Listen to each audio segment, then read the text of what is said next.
Saudara, polisi menggerebek sebuah kantor akuntan publik yang memproduksi uang palsu. Tumpukan uang palsu pecahan 100.000 berjumlah 22 miliar rupiah ditemukan. Polisi terus dalami rencana pengedaran sindikat uang palsu tersebut. Sebuah kantor akuntan publik di Srengseng Raya, Jakarta Barat digerebek tim Direskrimum Polda Metro Jaya. Dalam penggerebekan itu, polisi menemukan tumpukan uang palsu pecahan 100.000 rupiah berjumlah hingga 22 miliar rupiah. Kabid Humas Polda Metro Jaya, Komisaris Besar Ade Arisyam menyebut polisi menangkap 3 tersangka. Polisi masih mendalami rencana penyebaran uang palsu tersebut. Tapi berkat kesigapan rekan-rekan di Treskrimum, gagal mereka mau menyebarkan uang palsu ini. Ya. Saat ini masih dalam proses penyidikan, mohon waktu, masih terus dilakukan pengembangan juga. Nanti akan dilakukan press release dalam waktu dekat. Ya. Belum tersebar ya Pak? Kalau rencananya akan disebarkan di mana? Ini masih dilakukan pendalaman, yang jelas dari ketiga tersangka itu diamankan barang bukti tadi ya, uang 22 miliar rupiah uang palsu. Pak, pecahan 100.000. Warga sekitar pun tak menyangka kantor akuntan publik tersebut menjadi tempat beroperasinya pembuatan uang palsu. Sebab sehari-hari aktivitas terlihat seperti kantor biasa. Kalau untuk kesehariannya memang kantor ini aktif seperti apa, Bu? Kantor biasa, kan kita PSN juga masuk lewat dapur, lihat kamar mandi, udah keluar lagi. Terus saya ketemu karyawan biasa, paling ketemu 2 orang 3 orang aja. Kantor-kantor biasa, komputer, kertas-kertas gitu. Memang berfungsi sesuai dengan ini ya, kantor akuntan. Setahu saya begitu. Komunikasi juga biasa sama karyawan. Maksudnya nggak curigain gitu. Kaget saya juga. Ibu tahu ada berapa karyawan yang kerja di situ nggak?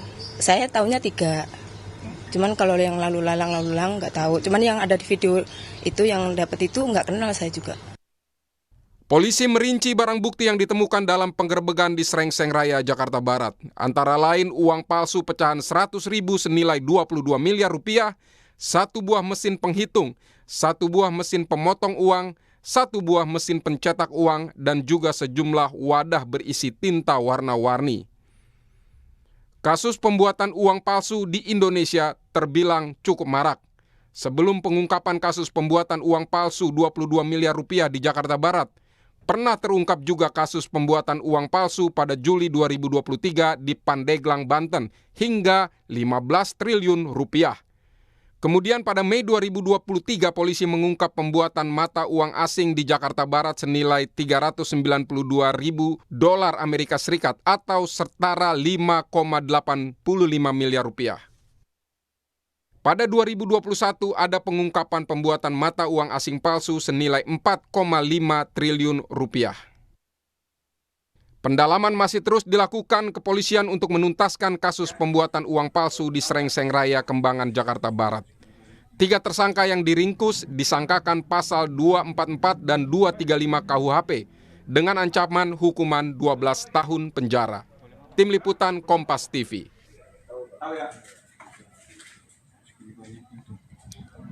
Saudara, kita akan bahas kasus produksi uang palsu di kantor akuntan publik bersama kriminolog dari Universitas Indonesia, Adrianus Meliala. Pak Adrianus, selamat malam. Selamat malam, Mbak. Pak Adrianus, ini kan jumlahnya saya bisa katakan fantastis, 22 miliar rupiah. Dan menurut Anda apakah ini produksi yang cukup masuk akal dilakukan hanya di sebuah kantor saja atau mungkin ini tersebar di sejumlah perkantoran lain? Jadi begini, saya sih lebih melihat ini sebagai suatu kegiatan rumahan di mana mereka menyediakan stok kertas ya dan barang cetak gitu, sehingga kemudian lalu dicetak secara maksimal, maka dapatlah angka seperti itu. Jadi dengan kata lain bukan angka itu dipatok harus demikian, tapi memang karena ketersediaan kertasnya, ketersediaan tintanya hanya sampai situ, ya. Oh, oke. Kemudian angka itu dicapai, begitu. Tapi kalau kita lihat dari hasil olah TKP, ada mesin pemotong uang, ada kemudian selain kertas, tapi dia juga punya beberapa alat yang dikatakan memang khusus untuk memproduksi uang palsu, menurut Anda ini sudah diproduksi secara lama dengan skala yang lebih besar atau seperti apa, Pak? Jadi jangan lupa bahwa Dewasa ini industri offset ya, atau di industri cetak mencetak itu maju sekali. Oke. Dengan mesin yang makin compact, yang makin kecil, kemampuan untuk mencetak hasil cetak yang lebih warnanya lebih keluar, dengan kertas yang lebih bermacam-macam, itu lalu lebih hebat Dewasa ini. Sehingga memang ini menjadi suatu tantangan bagi industri cetak yang rahasia ya, yang dalam hal ini misalnya dilakukan oleh Peruri, untuk terus menjaga mutu kertasnya, mutu cetaknya, dan juga kertasnya sendiri agar tidak mudah ditiru. Nah, di pihak lain dikejar oleh industri offset yang makin hebat dari sisi kemampuan teknologinya.